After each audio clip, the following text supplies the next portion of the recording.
Boa noite a todos, turma da leitura compartilhada, sejam bem-vindos. Hoje continuaremos com o livro Jesus, o maior psicólogo que já existiu, no capítulo 8, com o tema Conhecendo o seu inconsciente. Aspas. A vós foi dado conhecer os mistérios do reino dos céus, mas a eles não.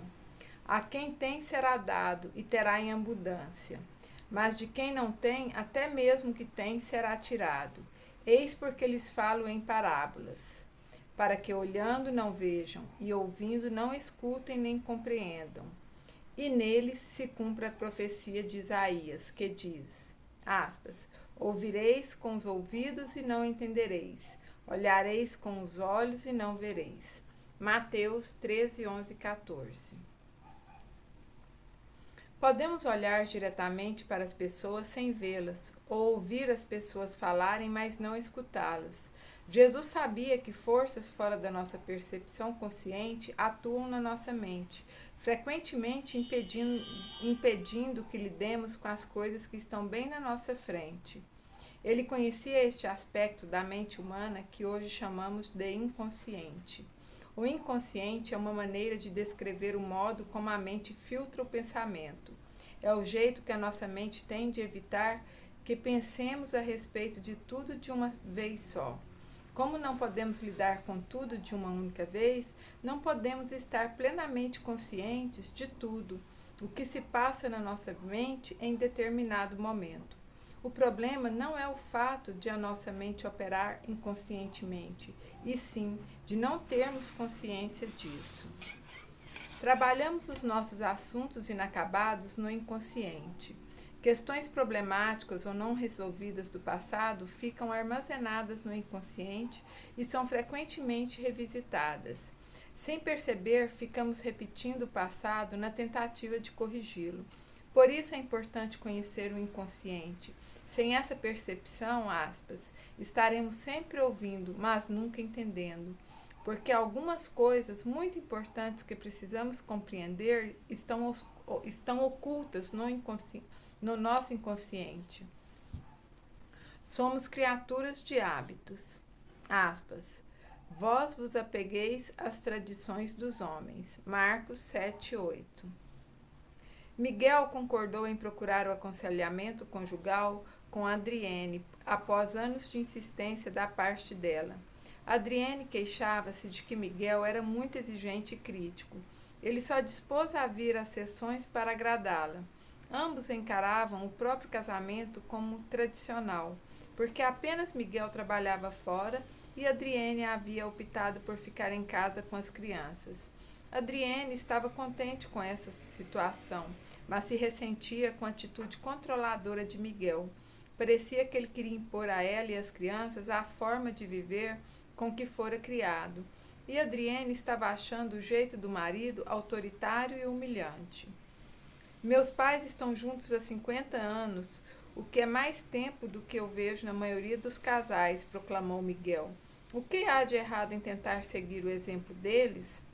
Você está se esquecendo dos problemas que havia quando você morava com eles, Miguel? Retrucou Adriene. Tudo não era tão perfeito na sua família. Depois de algumas sessões, Miguel admitia que, embora respeitasse o pai, reconhecia que fosse importante rebelar-se contra o poder que ele exercia na família. Aspas, de fato, ele era duro comigo, mas aquela era a única maneira de me fazer aprender, insistiu ele. O pai de Miguel era partidário do castigo corporal e frequentemente batia no filho com cinto. A triste consequência que essa atitude teve em Miguel foi fazer com que ele tirasse uma conclusão inconsciente a respeito da autoridade de um pai. Para que um homem seja respeitado em casa, ele precisa ser temido pelas pessoas que vivem com ele.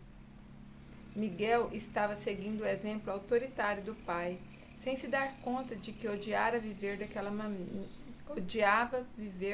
maneira.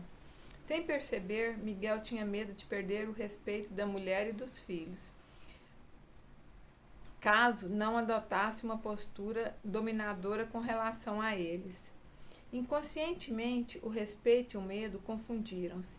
o que levou a acreditar que precisava dominar os membros da família para não ser um fracasso como marido e pai. Miguel está começando a aceitar que as tradições que está tentando seguir tinham origem em fatos do passado que o fizeram sofrer. Ele consegue ver agora que a imposição de seu ponto de vista sobre a maneira como a família tinha que ser administrado não dava espaço para o modo como Adrienne pensava e lidava com os filhos. Percebeu o preço que todos eles estavam pagando por isso. Miguel já não vive mais seu papel de pai e marido baseado no medo, e Adrienne finalmente está começando a sentir que a sua opinião é respeitada. Miguel precisava compreender que seguir inconscientemente as tradições pode ser perigoso, e a percepção de que estava preso a crenças geradas pelas experiências da infância o está ajudando a libertar-se. Somos criaturas de hábitos. Encontramos seguranças nas nossas rotinas e identidade nas nossas tradições. Alguns hábitos são bons, e Jesus recomendou que seguíssemos certas tradições para nos relacionarmos melhor uns com os outros e com Deus. Ele sabia que precisamos de gestos concretos para expressar o amor nos nossos relacionamentos. O problema surge quando ficamos presos inconscientemente aos hábitos, porque esta atitude nos faz repetir atividades do passado sem que nos apercebamos disso. Jesus não queria que as pessoas seguissem hábitos e tradições sem estar conscientes das razões pelas quais faziam assim.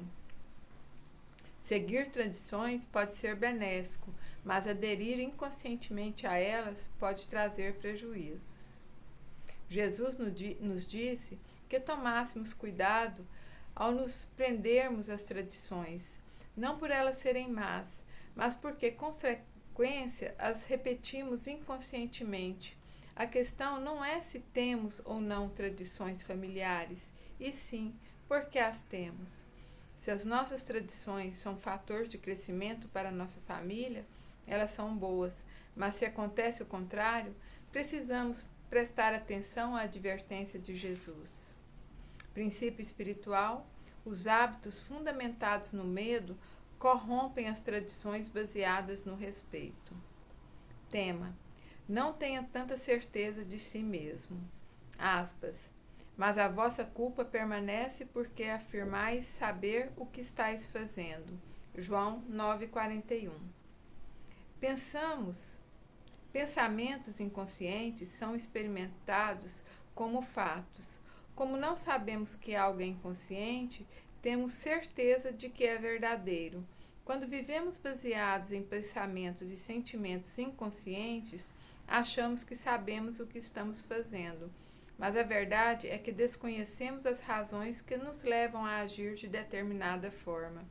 Jesus nunca pediu às pessoas que estivessem absolutamente certas com relação a si mesmas. Ele pedia que elas refletissem a respeito de si mesmas. Conheci Tommy em um orfanato de meninos. Embora só tivesse 17 anos, tinha algumas ideias bem definidas a respeito da vida. Ele não confiava em ninguém e não esperava nada de ninguém. Roubava se achasse que conseguiria se safar. Mentia descaradamente e nunca exibia qualquer sinal de remorso quando era apanhado. Tommy se achava muito esperto e estava convencido de que todo mundo era idiota. Não havia meio de convencer Tommy de que seu ponto de vista estava distorcido. Ele fora muito cedo afastado da mãe e nunca conhecera o pai. O fato de ter passado por vários orfanatos tornara sua vida muito instável e o deixara convicto de que nada é certo na vida e que ninguém é de confiança. Aspas, não importa o que as pessoas digam, elas só pensam nelas mesmas, afirmava Tommy.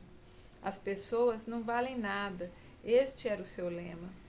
Era difícil ajudar Tommy. Ele não tinha interesse em ser ajudado, pois estava absolutamente certo de que a sua avaliação das pessoas era correta. Confiar nos outros significava ser trouxa, e o fato de conseguir enganar as pessoas apenas provava que ele era mais esperto. O que Tommy não conseguia entender era que ele estava dominado por convicções inconscientes. Inconscientemente acreditava que não valia nada, o que o tornava extremamente agressivo e irresponsável. Como nunca tinha cuidado dele de maneira como precisava, chegara à conclusão inconsciente de que não merecia esses cuidados. Como nunca tinham cuidado dele de maneira como precisava, chegara à conclusão inconsciente de que não merecia esses cuidados. Mas como essa convicção era inconsciente, ele a experimentava como um fato verdadeiro. Quem tem certeza de que é inútil, não tem nada a perder.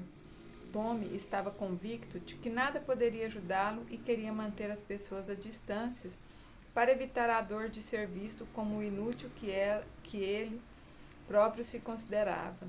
Infelizmente, as pessoas que têm ideias negativas e inconscientes a respeito de si mesmas acham que essas ideias refletem exatamente a maneira como elas são. Em casos como o de Tommy, os resultados podem ser devastadores. Ele passou a adolescência envolvido em comportamentos autodestrutivos que só reforçavam o conceito que tinha de si mesmo. As coisas só mudaram quando Tommy começou a compreender que não eram os outros que o desvalorizavam, fazendo-o agir destrutivamente.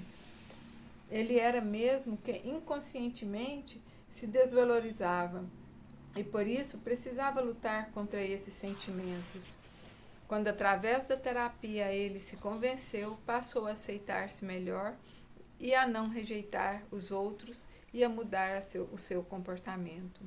Pessoas como Tommy agem como se tivessem convicção absoluta de que estão certas. Jesus frequentemente desafiava aqueles que tinham essa maneira rígida de pensar, exortando-os a serem mais flexíveis. Ele sabia que quando as pessoas têm um raciocínio muito inflexível, elas frequentemente deixam de perceber verdades importantes a respeito dos outros e muitas vezes também a respeito de si mesmas. Princípio espiritual: se você pensa rigidamente que está certo, reveja seu pensamento. Assim seja. Boa noite, gratidão.